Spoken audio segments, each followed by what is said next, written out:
Hi viewers, welcome to Myra media. ఈరోజు topic ఏంటంటే పరిటాల రవి అంటే తెలియని వాళ్ళు ఎవరు ఉన్నారు. అనంతపురం జిల్లాలో పరిటాల రవి, ఆయన వర్గం, ఆయన సంబంధించినటువంటి అనుచర వర్గం కానీ, ఆయన కెపాసిటీ కానీ, ఆయన ప్రభావం కానీ చాలా ఉంటుంది. అది అందరికీ తెలిసిన విషయమే. ఆయన మరణానికి ముందు పరిటాల రవి అంటే అనంతపురం జిల్లా అంటే పరిటాల రవి అనేంత స్టేజ్కి తీసుకొచ్చినటువంటి పరిస్థితి అప్పట్లో మనం చూసాం. ఆయన మరణం తర్వాత టీడీపీ పార్టీకి ఉన్నటువంటి బలం ఏమాత్రం తగ్గలేదు. వీళ్ళకు ఉన్నటువంటి కుటుంబానికి ఉన్నటువంటి కూడా పవర్ అలాగే ఉందని చెప్పి మనకు తెలిసిన విషయమే. సో ఈ నేపథ్యంలోనే మొత్తం మీద పరిటాల కుటుంబానికి సంబంధించి ఆయన మరణం తర్వాత పరిటాల సునీతమ్మ గారు పోటీ చేసినటువంటి పరిస్థితి. తర్వాత ఏంటి, పరిటాల కుమారుడు రాజకీయ అరగ్రయంటం చేయబోతున్నారని చెప్పి ప్రచారం జరుగుతున్న నేపథ్యంలో ఎక్కడి నుంచి పోటీ చేస్తాడు, అధిష్టానం ఎక్కడి నుంచి పోటీ చేస్తుంది అనేటువంటి వాటి మీద కొంచెం తర్జన భర్జనలు పడుతున్నటువంటి పరిస్థితి ఉంది. సో మొత్తానికైతే పెనుగొండ నియోజకవర్గం నుంచి పోటీ చేస్తే బాగుంటుందని చెప్పి మొదట భావించినటువంటి పరిస్థితి.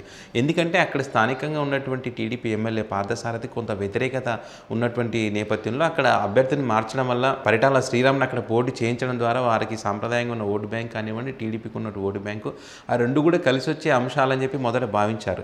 తర్వాత ఆ ప్రాంతంలో కియా మోటార్స్ వచ్చిన తర్వాత కొంత టీడీపీ పార్టీకి కొంత మెరుగైన అవకాశాలు ఉన్నాయి. పార్థసారథి కూడా స్థానికంగానే ఈ మధ్యకాలంలో స్థానికంగా ఉండి కొంచెం ప్రజలకు అందుబాటులోకి వచ్చారు. కాబట్టి కొంత ఆయన మీద ఉన్నటువంటి వ్యతిరేకత క్రమక్రమంగా తొలగిపోతుంది అనేటువంటి ప్రచారం కూడా జరిగిన నేపథ్యంలో ఆయన అక్కడి నుంచి పోటీ నుంచి తప్పించే ప్రయత్నం అయితే అధినేత చేయడం లేదని చెప్పి ప్రచారం జరిగింది. రాప్తాడులో ఆయన పరిటాల శ్రీరామ్ తల్లి ఇప్పటికే ఎమ్మెల్యేగా కొనసాగుతున్నారు. వచ్చే ఎన్నికల్లో కూడా అక్కడి నుంచో పోటీ చేయాలని ఒక నిర్ణయం తీసుకున్నటువంటి పరిస్థితి ఉంది. మిగతా ఏ నియోజకవర్గాలు చూసుకున్నా కూడా అక్కడ బలమైన నాయకులు ఉన్నారు. వారిని పోటీ నుంచి తప్పించే అవకాశం అయితే లేదు. కాబట్టి ఆయన ముందున్న ఒకే ఒక ఆప్షన్ కళ్యాణదుర్గం, అక్కడ నుంచి పోటీ చేస్తే తనకు ఇబ్బంది ఉండదేమో అనేటువంటి ఒక ఆలోచన చేశారు. ఆల్మోస్ట్ అక్కడ నుంచి పోటీ చేయాలని ఒక నిర్ణయం కూడా వచ్చినట్టుగా సమాచారం కూడా ఉంది.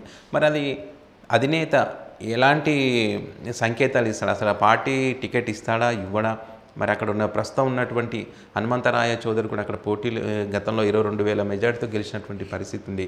సో మరి ఆయన పోటీ నుంచి తప్పుకుంటాడా, ఆయన ఒప్పుకుంటాడా, ఒకవేళ తప్పుకుంటే ఆయన ఎక్కడి నుంచి పోటీ చేస్తారనేటువంటి ఈ ఎన్ని కోణాల్లో ఆలోచిస్తుంటే మటుకు ఆయనకి టికెట్ రాదేమో అనే కొన్ని అనుమానాలు కూడా బలపడుతున్నటువంటి పరిస్థితి ఉంది. పరిటాల కుటుంబంలో పరిటాల సునీతమ్మ గారికి టికెట్ ఇచ్చాం కాబట్టి పరిటాల శ్రీరామ్కి ఇప్పుడే టికెట్ ఇచ్చే అవకాశం లేదు.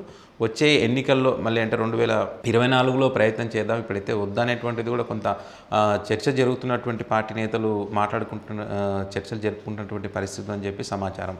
అయితే మొత్తానికైతే అనుచరులు వాళ్ళ సంబంధించిన అభిమానులు కూడా వీళ్ళంతా కూడా పార్టీ టికెట్ ఇవ్వకపోతే, పరిటాల శ్రీరామ్కు టికెట్ ఇవ్వకపోతే రాప్తాడ్ నియోజకవర్గం కూడా టీడీపీ పార్టీ నుంచి పోటీ తప్పుకుందాం, మనకి పార్టీ ముఖ్యం కాదు, మన వర్గం కూడా ముఖ్యం, పరిటాల కుటుంబం కూడా ముఖ్యం అనేటువంటి ఒక భావన వీరి నుంచి అభిమానుల నుంచి అనుచరుల నుంచి వ్యక్తమవుతున్నటువంటి పరిస్థితి.